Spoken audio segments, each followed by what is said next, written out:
రాష్ట్ర పంచాయతీరాజ్ మహిళా శిశు సంక్షేమ శాఖ మంత్రి అయినటువంటి సీతక్క గారిని మర్యాదపూర్వకంగా కలవడం జరిగింది.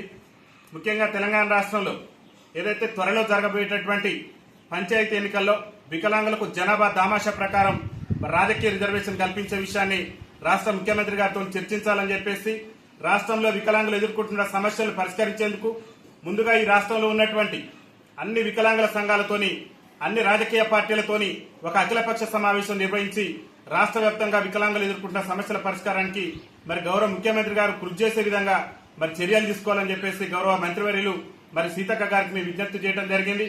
ముఖ్యంగా మన పక్కనే ఉన్నటువంటి తమిళనాడు రాష్ట్రంలో మరి వికలాంగులకు పంచాయతీ మరి మున్సిపల్ ఎన్నికల్లో రాజకీయ రిజర్వేషన్ కల్పించే విధంగా మొన్న మధ్యనే వాళ్ళు చట్టం చేశారు. మరి కాంగ్రెస్ పార్టీ ఏమో పార్లమెంట్ ఎలక్షన్ సమయంలో ఏఐసీసీ ఎన్నికల మేనిఫెస్టోలో మీ మెజార్టీ పార్లమెంట్ స్థానాలు కనుక తెలంగాణలో గెలిస్తే ఖచ్చితంగా వికలాంగులకు స్థానిక సంస్థల ఎన్నికల్లో రిజర్వేషన్ కల్పిస్తాం.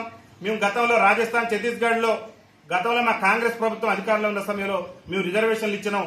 అదే కోణంలో తెలంగాణలో కూడా ఖచ్చితంగా వికలాంగులకు రిజర్వేషన్ కల్పిస్తామని చెప్పేసి వాళ్ళు ఏఐసీసీ ఎన్నికల మేనిఫెస్టోలో పెట్టారు. ఒక పక్క తమిళనాడులో మేనిఫెస్టోలో పెట్టలేదు, కానీ అక్కడ వికలాంగుల సంఘాల విజ్ఞప్తి మేరకు వాళ్ళ ఆకాంక్షలకు అనుగుణంగా అక్కడ ఉన్నటువంటి తమిళనాడు రాష్ట్ర ముఖ్యమంత్రి స్టాలిన్ గారు కృషి చేస్తూ ఈ మధ్యనే చట్టం చేసిండు. పంచాయతీ మున్సిపల్ ఎన్నికల్లో వికలాంగులకు రిజర్వేషన్ కల్పిస్తూ చట్టం చేసిండు. కానీ తెలంగాణలో ఏమో అధికారంలో రాకముందు మేము అధికారంలోకి వస్తే 6,000 రూపాయలు పింఛన్ ఇస్తాం, అధికారంలోకి వస్తే వికలాంగుల అట్రాసిటీ చట్టాన్ని అమలు చేస్తాం, అధికారంలోకి వస్తే వికలాంగుల బ్యాక్లాగ్ ఉద్యోగాలు భర్తీ చేస్తాం, అధికారంలోకి వస్తే ఆర్టీసీలో వికలాంగులందరికీ ఉచిత ప్రయాణం కల్పిస్తామని అనేకమైనటువంటి హామీలు ఇచ్చినటువంటి రాష్ట్ర ముఖ్యమంత్రి రేవంత్ రెడ్డి గారు ఏ ఒక్క హామీలు కూడా 16 నెలల పాలన పూర్తిగా వస్తుంది, ఏ ఒక్క హామీలు కూడా నెరవేర్చలేదు. ముఖ్యమంత్రి గారు ఈ మధ్యన అంటుండ్రు ప్రభుత్వ ఉద్యోగ సంఘాలు మా పీఆర్సీ వాళ్ళు ఏదో సమస్య మీద సమ్మె చేస్తుంటే నన్ను కోసినా కానీ రూపాయి కూడా లేదని అంటున్నారు. ఇవాళ ముఖ్యమంత్రి గారు నేను ఏం కోరుతున్నంటే మిమ్మల్ని పోయాల్సిన అవసరం కూడా లేదు.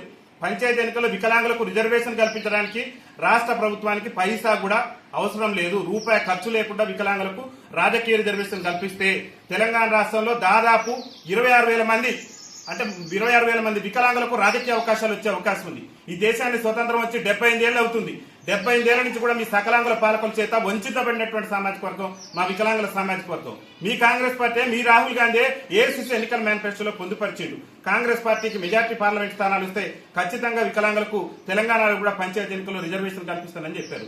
ఇవాళ పూర్తి స్థాయిలో మీకు ప్రభుత్వం ఉన్నది, మెజార్టీ ఉన్నది. ముఖ్యమంత్రి గారు నన్ను ఘోషణ రూపాయి లేదని మీరు పోయాల్సిన అవసరమూ లేదు, మీరు ఇబ్బంది పడాల్సిన అవసరం లేదు, దీనికి ఆర్థిక వనరులు కూడా అవసరం లేదు మాకు. ఎందుకంటే మా రాజకీయ రిజర్వేషన్ కల్పించే అంశం 10 నిమిషాలు మీరు కేబినెట్ తో చర్చించి చట్టం చేస్తే సరిపోతుంది. ఈ చట్టం చేయడానికి పైసా ఖర్చు కూడా లేదు. తెలంగాణలో 13,000 మంది పురుష వికలాంగులకు, 13,000 మంది మహిళా వికలాంగులకు రాజకీయ అవకాశాలు వచ్చి రేపు 26,000 మంది వికలాంగులు ప్రజాప్రతినిధులు ఉండేటటువంటి అవకాశం ఉంది. కాబట్టి రాష్ట్ర ముఖ్యమంత్రి గారు దయచేసి ఆలోచన చేసి పంచాయతీ ఎన్నికల వికలాంగులకు రాజకీయ రిజర్వేషన్ కల్పించేందుకు మరి చొరవ చూపాలని చెప్పేసి భారత వికలాంగుల హక్కుల పరిరక్షణ సమితి రాష్ట్ర కమిటీ పక్షాన గౌరవ మంత్రివర్యులు సీతక్క గారికి, పెద్దలు మా నల్గొండ శ్రీరన్న గారు రాష్ట్రపతి అవార్డుకు అయితే వారు అనేక సార్లు విజ్ఞప్తి చేశారు, మేము అనేక సార్లు విజ్ఞప్తి చేసినాం. ఆర్టీసీలో ఉచిత ప్రయాణం గురించి పొన్నం ప్రభాకర్ గారికి అనేక వినతి పత్రాలు ఇచ్చినాం. ఇలా మేము సమస్యల మీద వినతి పత్రాలు ఇస్తుంటే ఆ వినతి పత్రాలు చెత్తపుట్టలు వేసేటటువంటి ప్రభుత్వం ఎక్కువ లేదు, కానీ సమస్యలు పరిష్కరించేటటువంటి ప్రయత్నం చేయట్లేదు. కాబట్టి పక్కన ఉన్నటువంటి ముఖ్యమంత్రి స్టాలిన్ గారిని చూసైనా రాష్ట్ర ముఖ్యమంత్రి గారు నేర్చుకోవాలి. ఇంకొక విచిత్రకరమైనటువంటి విషయం ఏంటంటే తమిళనాడు పీసీసీ అధ్యక్షుడు తెలంగాణ రాష్ట్ర ముఖ్యమంత్రి రేవంత్ రెడ్డి గారు లేఖ రాసింది. వికలాంగులకు పంచాయతీ ఎన్నికల్లో మీరు రిజర్వేషన్ ఇవ్వండి, మనం కాంగ్రెస్ పార్టీ చెప్పిందని చెప్పేసి తమిళనాడు పీసీసీ అధ్యక్షుడు రేవంత్ రెడ్డి గారికి లేఖ రాసినా కానీ ఇంతవరకు చలనం లేదు. పీసీసీ అధ్యక్షుడు మహేష్ కుమార్ గౌడ్ గారికి దగ్గరికి వెళ్లి మా వికలాంగులు గోడు చెప్పినాం, అయ్యా ఇది మా పరిస్థితి, మీ ఏఐసీసీ ఎన్నికల మేనిఫెస్టోలో చెప్పారని చెప్పేసి ఆ మేనిఫెస్టోకి సంబంధించినటువంటి విషయాలు కూడా వారికి చూపిస్తే నీ ముఖ్యమంత్రి గారికి లేఖ రాస్తానన్నారు. మరి ఆ లేఖ ఎడిపోయిందో ఆయన ఎడిపోయిందో కూడా తెలియనటువంటి పరిస్థితి. దయచేసి తెలంగాణ రాష్ట్ర పీసీసీ అధ్యక్షుడు వారికి కూడా చెప్తున్నాం, పక్కనున్న రాష్ట్ర పీసీసీ అధ్యక్షులు లేఖలు రాసి మన తెలంగాణ రాష్ట్ర ఇద్దరు తీసేటటువంటి ప్రయత్నం చేయమాకండి. మీ కాంగ్రెస్ పార్టీకి చిత్తశుద్ధి ఉంటే తక్షణమే పంచాయతీ ఎన్నికల్లో వికలాంగులకు రాజకీయ రిజర్వేషన్ కల్పించే విధంగా చర్యలు తీసుకోవాలని చెప్పేసి మేము విజ్ఞప్తి చేస్తూ, తెలంగాణలో కూడా వికలాంగుల మీద దాడులు పెరిగిపోతున్నాయి.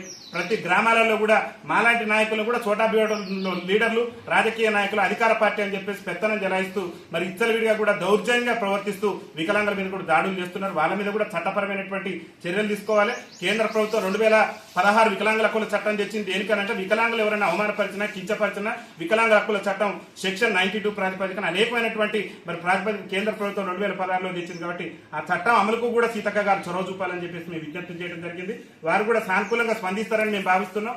ముఖ్యమంత్రి రేవంత్ రెడ్డి గారితో మాట్లాడి తక్షణమే త్వరలోనే అన్ని వికలాంగుల సంఘాలతో అన్ని రాజకీయ పార్టీలతో అఖిలపక్ష సమావేశం నిర్వహించి స్థానిక సంస్థల ఎన్నికలతో పాటు మరి మున్సిపల్ ఎన్నికల్లో కూడా వికలాంగులకు రాజకీయ రిజర్వేషన్ కల్పించే విధంగా చర్యలు తీసుకొని ఇలా ఆర్థిక వనరులు సరిపోవట్లేదని అని చెప్తున్నారు. మీరే ఎన్నికల సమయంలో తెలంగాణలో ఆర్థిక పురోగభివృద్ధి సాధిస్తాం, ఆర్థిక పరిస్థితిని మెరుగుపరుస్తాం, తెలంగాణకు పెట్టుబడులు తీసుకొస్తాం, తెలంగాణ పారిశ్రామిక రంగాన్ని అభివృద్ధి పదంలో నడిపిస్తాం అని చెప్పేసి మీరే అమలు కానటువంటి హామీలను మీరు ఇచ్చారు. ఇలా అమలు చేయాల్సినటువంటి బాధ్యత మీ మీద ఉంది.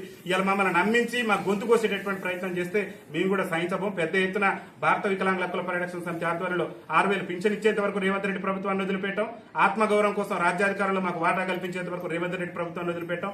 ఆర్టీసీ మహిళలకు ఉచిత ప్రయాణం ఇచ్చారు. వికలాంగులకు ఇచ్చేందుకు రాష్ట్ర ప్రభుత్వానికి ఉన్న అడ్డంకులు రాష్ట్ర ప్రభుత్వాన్ని పెద్దగా వచ్చి బడ్జెట్ పడేది కూడా ఏం లేదు. కాబట్టి దాని మీద కూడా ప్రభుత్వం ఆలోచన చేయాలని చెప్పేసి విజ్ఞప్తి చేస్తూ ఈ అన్నింటినీ కూడా పరిష్కరించే విధంగా ప్రభుత్వం కృషి చేయకుంటే పెద్ద ఎత్తున భారత వికలాంగుల హక్కుల పరిరక్షణ సమితి ఆధ్వర్యంలో ఆందోళన కార్యక్రమాలు ఉధృతం చేస్తామని చెప్పేసి తెలియజేస్తుంది. వికలాంగుల ఐక్యత, వికలాంగుల ఐక్యత కల్పించాలి. పంచాయతీ ఎన్నికల వికలాంగులకు రాజకీయ రిజర్వేషన్.